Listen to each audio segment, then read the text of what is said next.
Hi guys, welcome back.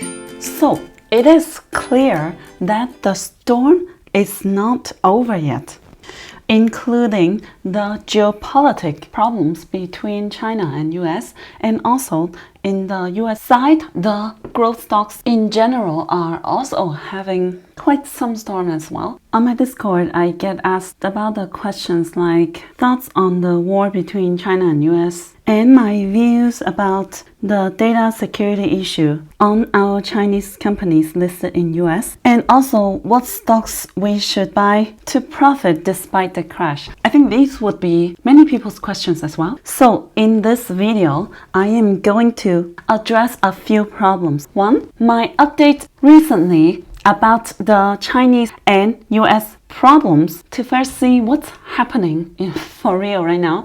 And according to this, I would come up with the most recent thinking of my rules to follow in order to find opportunities despite the risk or storm we are in right now. And third, according to these rules to follow, I'm going to pick out a few stocks that would satisfy these rules, and I think I can stay the most comfortable. So now let's begin. First of all, I think we have to admit that at the beginning of the year, everybody who expected the China and US relationship to get better with the new president, this is not gonna happen. We all had such great hope for that, and now the hope is getting more and more diminished. And I think the whole world's investors are getting to the point to accept this fact that it's not gonna go back. And we're entering a war that is quite large scale. That might be something like the Cold War, but more serious, and is spreading to more and more areas. This is why since the February and March, more and more people see the actions from the new president and the law of the Foreign Company Accountable Act, the PCAOB in short, that's directly targeting Chinese companies. Investors are just getting more and more fearful because it puts even more threat of holding Chinese companies. And now the Chinese government, on top of that, it's giving it another kick by cracking down a lot of the Chinese tech company, driving a lot of the big capitals to have no choice but to run away. It's because they just have no choice. Because even if they don't want to sell out of their positions, maybe their clients would force them to.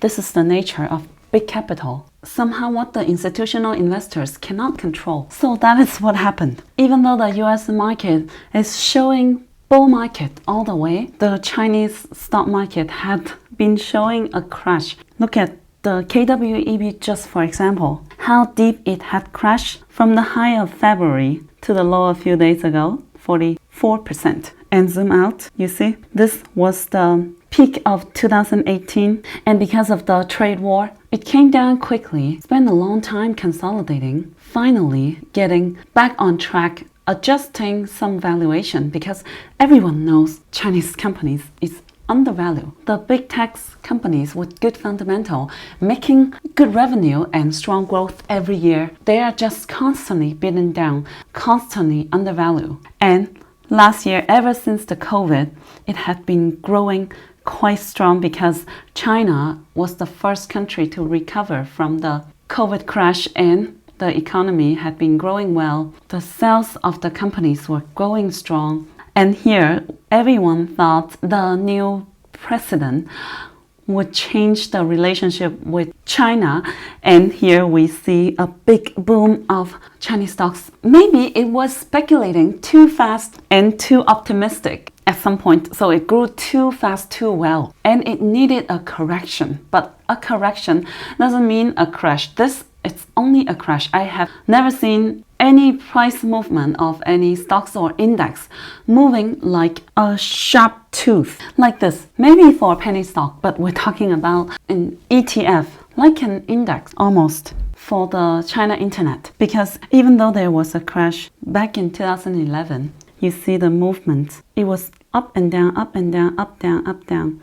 What this did was to give out opportunities for institutions to sell out before the real crash. But this does not give the institutions enough time or any chance to sell out, especially when you look at when the price was at the peak, the volume was nothing compared to when it fell. So that was just massive sell-off with no chance to take profit, but mainly cutting a lot of losses. Maybe before, the US institutions were still optimistic and think that it's okay, the US would not really go through with this because the Chinese governments had bottom line and they don't want to reveal some of the information to satisfy the auditing. And that was what was agreed on many years ago. So they always thought probably it's just a tactic, a threat, but they're not going to go through with this. But now it's the Chinese side that is cracking down on the companies. And for US investors, this would be much more scary than the US government putting pressure on the Chinese, because the Chinese government would be a black box for most investors. They don't know what's going to happen, so they would rather exit first.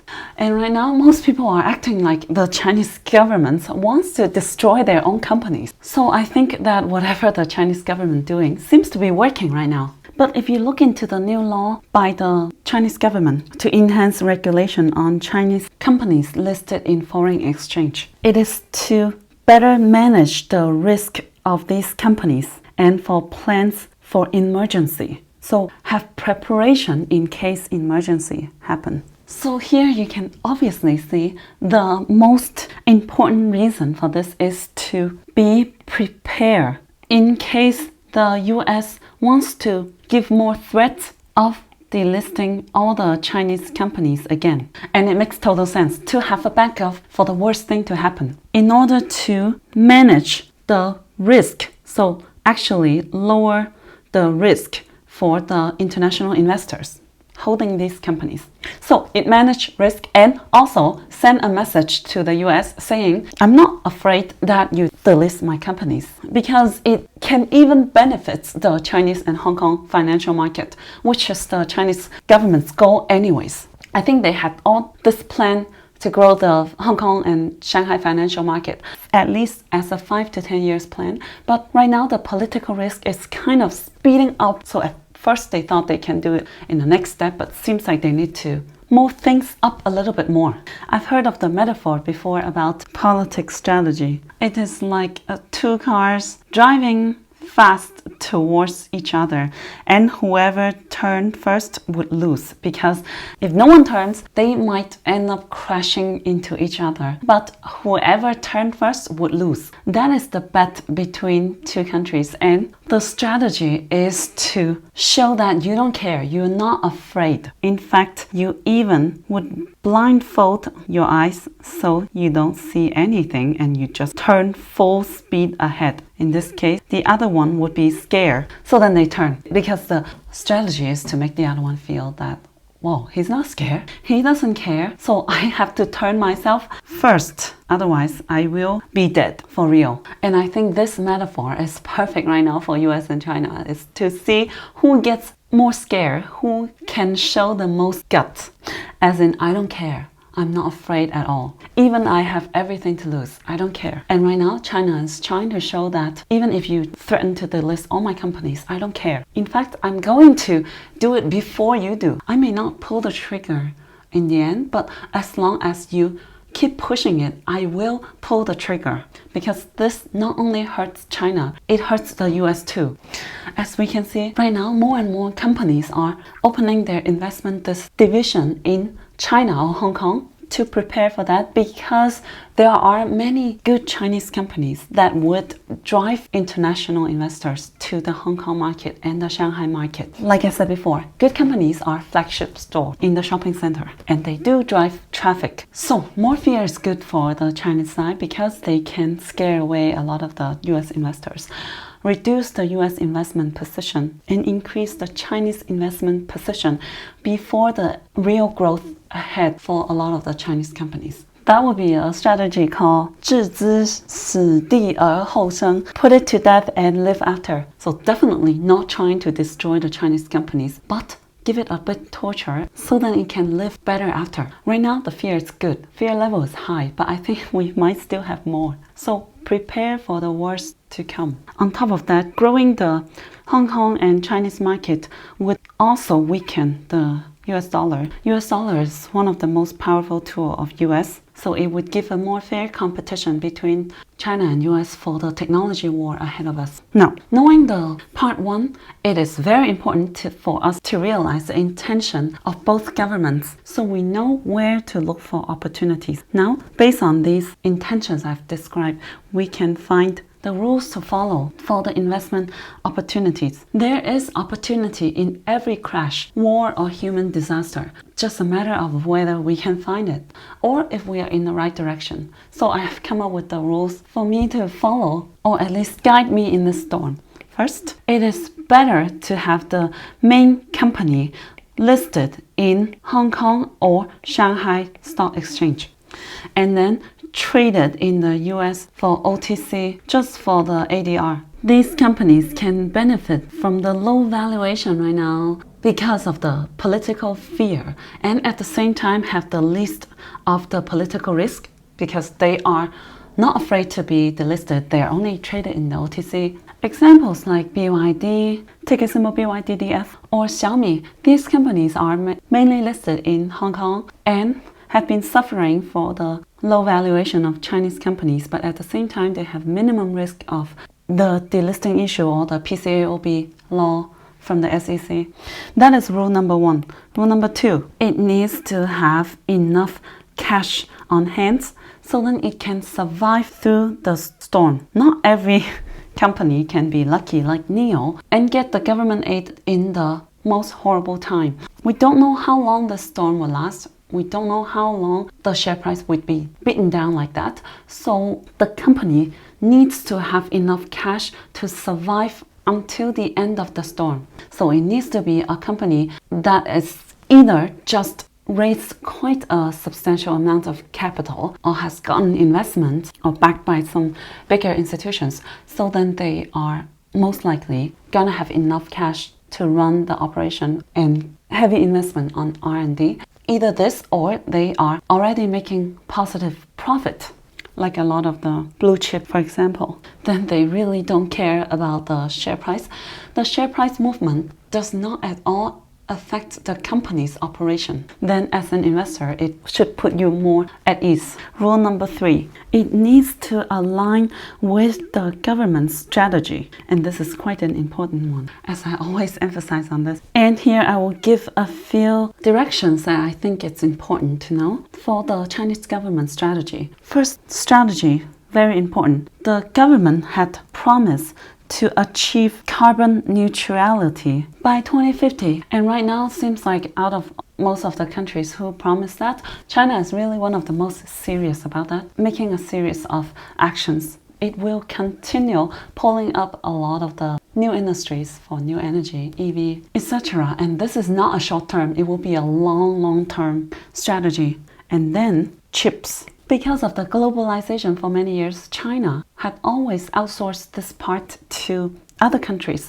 like design in the US, the equipment bought in Europe, and also manufacturing in Taiwan, which is now a very sensitive territory. And it is only the US-China war that had forced China to be catching up on the chips, something they had been behind for many years. And it is quite important. It has become a barrier for new technology to grow and to be realized. So right now, China is taking chips very seriously with extreme urgency to catch up. The US government just announced to invest around 50 billion into improving chips industry. It was the news on June 9, and a little later, on June 17, Xi Jinping picks top lieutenant to lead China's chip battle against the US.